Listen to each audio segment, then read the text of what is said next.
எல்லாருக்கும் வணக்கம்.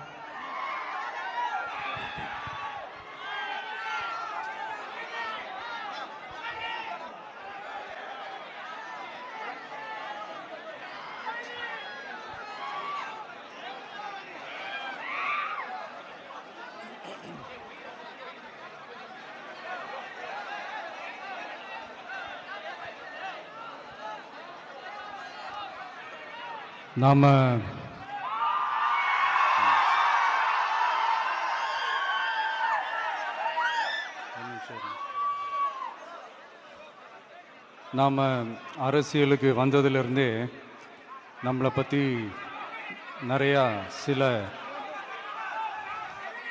வதந்திகள் எல்லாமே சொல்லிக்கிட்டு இருக்காங்க இல்லையா?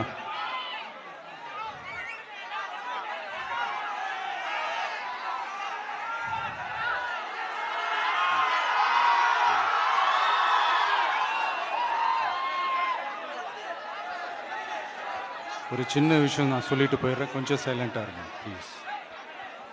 நாம் அரசியலுக்கு வந்ததிலிருந்தே நம்மளை பற்றி நிறையா சில வதந்திகள், அந்த டீம் இந்த டீம் அப்படிலாம் சொல்லிக்கிட்டு இருக்காங்க இல்லையா? ஆனால் இவர் எந்த டீமும் கிடையாது, மக்களுடைய டீம்,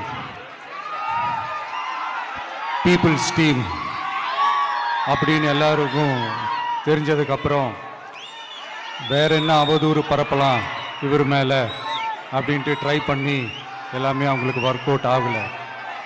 ஸோ கடைசியில் என்ன தான் இந்த விஜயை பண்ணலாம் அப்படின்னு நினைக்கும் போது தான் இந்த கூட்டணி அந்த கூட்டணிலாம் சேர போகிறாரு அப்படின்ட்டு ஒரு பொய்யான ஒரு பிரச்சாரத்தை பண்ணிக்கிட்டு இருந்தாங்க. இந்த நியூஸ் எல்லாம் கேட்டு நீங்கள் கொஞ்சம் கன்ஃபியூஸ் ஆகிருப்பீங்க. அதனால் இங்கே மறுபடியும் ஓப்பனாக தெளிவாக ஒரு விஷயத்தை நான் சொல்கிறேன். நாங்கள் எப்பவுமே மதச்சார்பற்ற கொள்கைன்றதில், அந்த ஸ்டாண்ட்லேயோ, மதச்சார்பற்ற சமூக நீதின்ற அந்த நிலைப்பாட்டிலையோ எப்பவுமே சமரசம் வச்சுக்கவே மாட்டோம்.